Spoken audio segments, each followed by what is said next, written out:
Hello, and welcome to another great session in biology. Today we're learning about Chapter 11, Cell Communication. Skip forward and take a look at what I have on the board here, and that's going to talk about kind of just how it all pieces together, and it's kind of a three-step process. You can see here, number one, you have your receptor, and you also have your signal molecules. So you can see from this point out, it's just extracellular fluid. And so what will happen is you have your plasma membrane here that separates it from the cytoplasm and then the extracellular fluid. And so then you're going to have a receptor that's chilling here, your signal molecule comes up, pairs and attaches to it, then that's going to initiate step 2. That's going to be the relay molecule in a signal transduction pathway, as we just discussed. So you can see it starting to form here. This is the first step. Then it's going to go here into a bigger molecule, and then from there it'll eventually go to step 3, which is going to be activation of a cellular response. So this whole process is essentially how, like, from start to end, cellular communication takes place. So again, it really boils down to that molecule that's signaling the receptor to take it in, and then that's going to trigger this pattern here that's going to make the cell do whatever that function is that it needs to do. So that's kind of the basics of it. Some other stuff you might want to know about is that local regulators, in many other cases, animal cells communicate using those, and messenger molecules that travel only short distances. In long distances, signals plants and animals use chemicals called hormones. So we're familiar with hormones, we know what those are. We use those in long distance signaling, both animals and plants, and those are hormones again. And then the ability of a cell to respond to a signal depends on whether or not it has a receptor specific to that signal. So as you can see here, this receptor will only accept certain type of signal molecules. So whatever this molecule may be, in this case, you can see what it's meant for over here for the activation of a cellular response. That means that this receptor and this signal molecule are meant to go hand in hand, so they have the same combination or DNA, well, let's say the same little pattern, and so they can get together, and that's what triggers this whole process. So that's kind of this first little intro of what goes on during cell communication. In a minute, we'll take a look at local signaling and other things that go with it.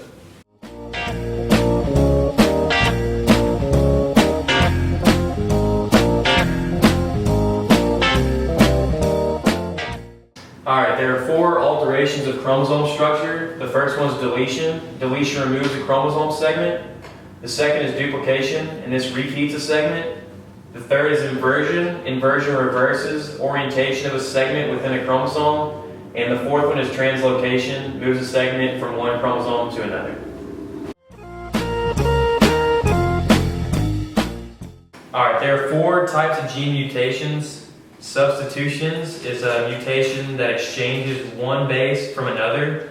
Insertion, mutations that are inserted into a new place in the DNA. Deletion is where a section of the DNA is lost.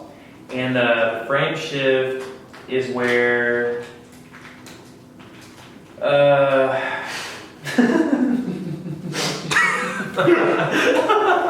Colby, I need you to focus.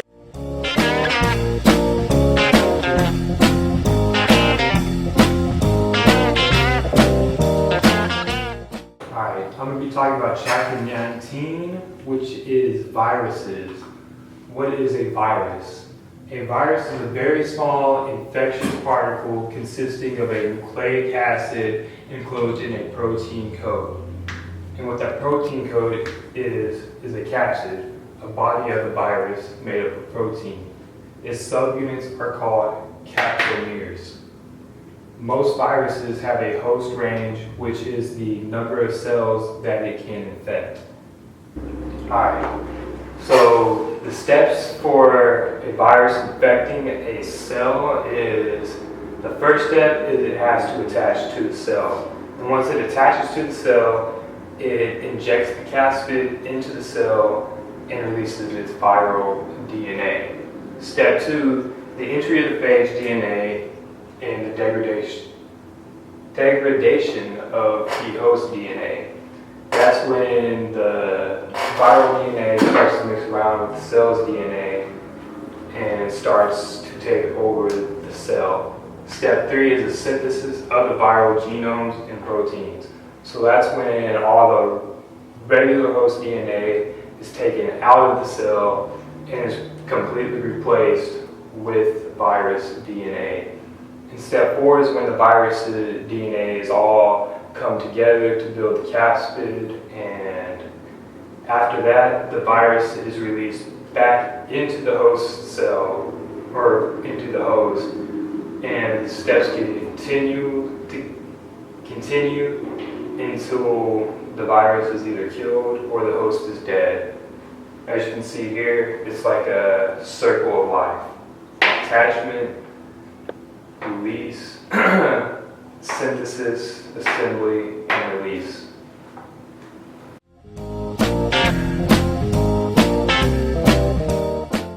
There are 4 types of gene mutations. Substitutions are mutations that exchanges one base from another. Insertion are mutations that are inserted into a new place in the DNA. Deletion, a section of DNA is lost. And frame shift is the last one. And frame shift is a genetic mutation caused by deletion or insertion in a DNA sequence that shifts the way the sequence is read. A DNA sequence is a chain of many smaller molecules called nucleotides.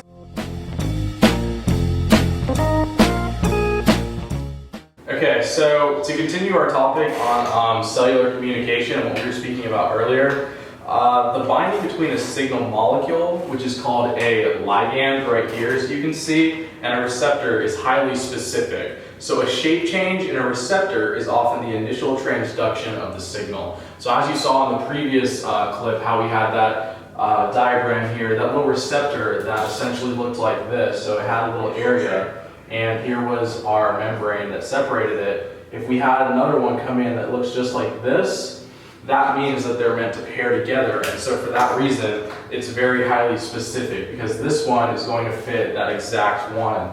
And so that's kind of how you know that the receptor and the signal molecule are the one that are going to come in, and that's how you know that they're going to fit together. Most signal receptors are plasma membrane proteins, so that's important to know too. So as we go forward, we're going to talk about the 3 main types of membrane receptors. You're going to have your G protein coupled receptors, your receptor tyrosine kinesis, and then ion channel receptors. So these are going to be the 3 biggest ones that we need to know about. And so G protein coupled receptors, or GPCRs, are the largest family of cell surface receptors. So these ones right here are going to be kind of the most common and what we see the most of. A GCPR is a plasma membrane receptor that works with the help of a G protein. So right here, as you can see, it's going to include that G protein. The G protein acts as an on-off switch. If GDP is bound to the G protein is inactive. So you can see that they're highly specific in how they work and when they turn on and when they accept other signals that are going to come to it. The next one we're going to talk about is going to be receptor tyrosine kinesis, or RTKs. They are membrane receptors that attach phosphates to tyrosines. A receptor tyrosine kinase, there we go, can trigger multiple signal transduction pathways at once. So we're referring to this one right here, and again, that's going to be a receptor for tyrosine kinase, which can trigger multiple signal transduction pathways at once.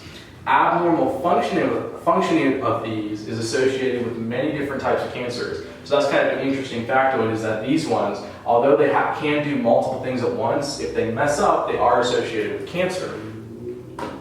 And let's keep going through it again. There are intracellular receptors, so an intracellular receptor proteins are found in the cytosol or in the nucleus of target cells. So if you remember how we had this little area here, this was the cytosol area right here, and this was the extracellular, we'll just do extra like that, this was the extracellular area right here. So within the cell, they actually have intracellular receptor proteins are found in the cytosol or nucleus of target cells. Small or hydrophobic chemical messengers can readily cross the membrane and activate receptors. So you know how we have, as you can see here, this little membrane right here.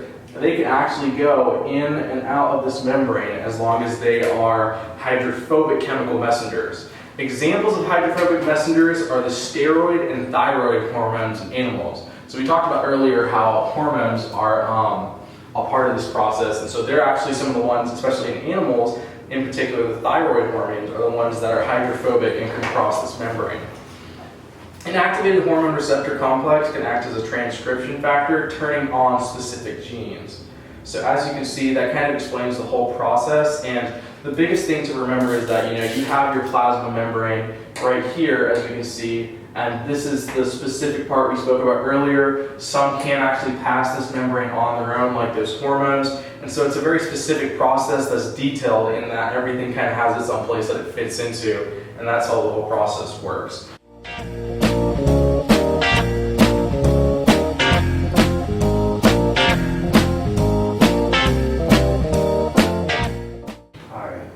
Vaccines are harmless derivatives of pathogenic microbes that stimulate the immune system to mount defense against the harmful pathogens. And the reason vaccines are important is because once they're injected into the body, it helps the cells know how to fight and conquer the virus, which can lead to herd immunity, which is important because it can help take away the amount of people infected from a virus, as well help, I guess, break down the amount of people who get sick. And when that happens, that limits the chance of an outbreak or an epidemic, bad things like that. And the goal is to be able to have more people vaccinated, so in order for those who can't be vaccinated, and it helps keep them from being sick, and that's how you get to herd immunity.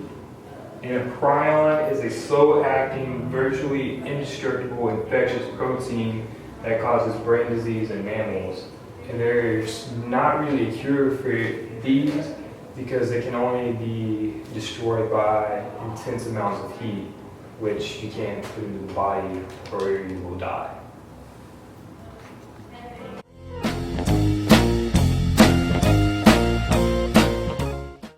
Okay, in deletion, this D is removed from this chromosome is removed from this one. The D is deleted. In duplication, you have the B and C up here, and then it's duplicated down. These chromosomes are duplicated. And inversion, a segment will be reversed with a chromosome. So we have A, B, C, D, and then it reverses to A, B, C, D.